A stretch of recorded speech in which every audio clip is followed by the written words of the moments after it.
नमस्कार, खबरें दिन भर में आपका बहुत बहुत स्वागत है। आप देख रहे हैं भारत टाइम्स। आज हम बात करेंगे राजस्थान की सबसे बड़ी खबर के बारे में। राजस्थान की सबसे बड़ी खबर आ रही है कि पायलट पर कहीं ना कहीं अनशन करना गलत साबित हो सकता है। पायलट का सीधा अनशन करना बिल्कुल गलत साबित हो सकता है। पायलट खेमा पार्टी के भीतर रहकर लड़ाई को तेज करने की रणनीति पर चल रहा है। पायलट के ताजा बयान और अनशन के फैसले को चुनावी साल से प्रेशर पॉलिटिक्स से जोड़कर देखा जा रहा है। हम आपको बता दें कि कल सचिन पायलट अनशन करने वाले हैं। चुनावी साल में पायलट खेमे के दाव के पीछे सियासी रणनीति है। कांग्रेस में चुनाव में 8 महीने पहले से अंदरूनी खींचतान बढ़ गई है।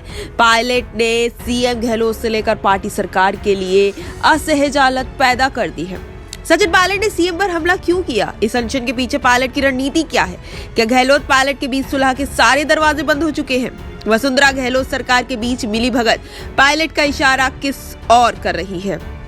राजनीतिक जानकारों के मुताबिक पायलट खेमा पार्टी के भीतर रहकर लड़ाई को तेज करने की रणनीति पर चल रहा है। पायलट खेमे की मुख्य डिमांड मुख्यमंत्री का पद थी।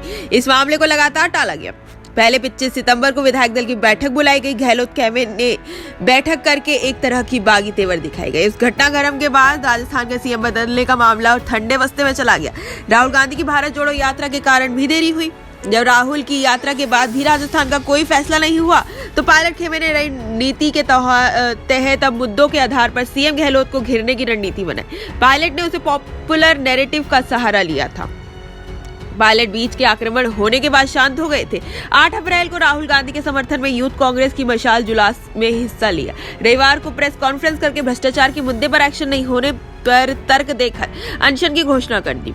सचिन ने कांग्रेस हाईकमान के सामने डिमांड और सुझाव रखे थे। इसे भी कोर मुद्दों पर अब तक कोई एक्शन नहीं हुआ। पायलट अब उनके समर्थक और गहलोत विरोधी महल को भी दबाव था। इसे उन्हें कोई ना कोई सियासी स्टैंड लेना जरूरी था। पायलट ने अपने राजनीति के तहत करप्शन का मुद्दा उठाकर सीएम को घेरने का प्रयास किया है। प्रदेश में सियासत में लंबे समय से गहलोत वसुंधरा राजे के बीच मिली भगत के आरोप लगे हैं। कांग्रेस की बैठकें तक में ये आरोप लगे हैं। दूसरी पार्टियों ने लंबे समय तक मिली भगत के आरोप लगते रहे हैं। राज्य 2003 से 8 के कार्यकाल में कांग्रेस ने घोटालों पर खूब आरोप लगाए थे। गहलोत जब दूसरी बार सीएम बने तब 2019 में बीजेपी राज में घोटालों की जांच के लिए माथुर आयोग बनाया गया। ये एक कमेटी थी। आयोग के पास जमीनें और दूसरे घोटाले से जुड़ी फाइलों के बाद भी कुछ भी नहीं हुआ था।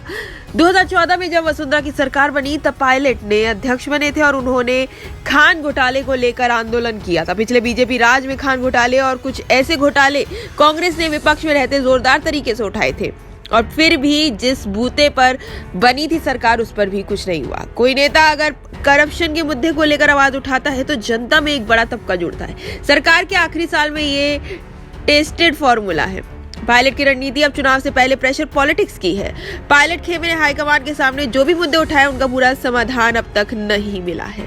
तो सचिन पायलट की लड़ाई अब आर पार के बीच की है। गहलोत पायलट के सुलह के दरवाजे अब बंद हो चुके हैं। देखना ये होगा कि आगे और क्या क्या होता है। ऐसे ही तमाम खबरों को जानने के लिए हमारे साथ बने रहे। हमारे चैनल को लाइक करें, सब्सक्राइब करें और बेल आइकन दबाना बिल्कुल भी ना भूलें।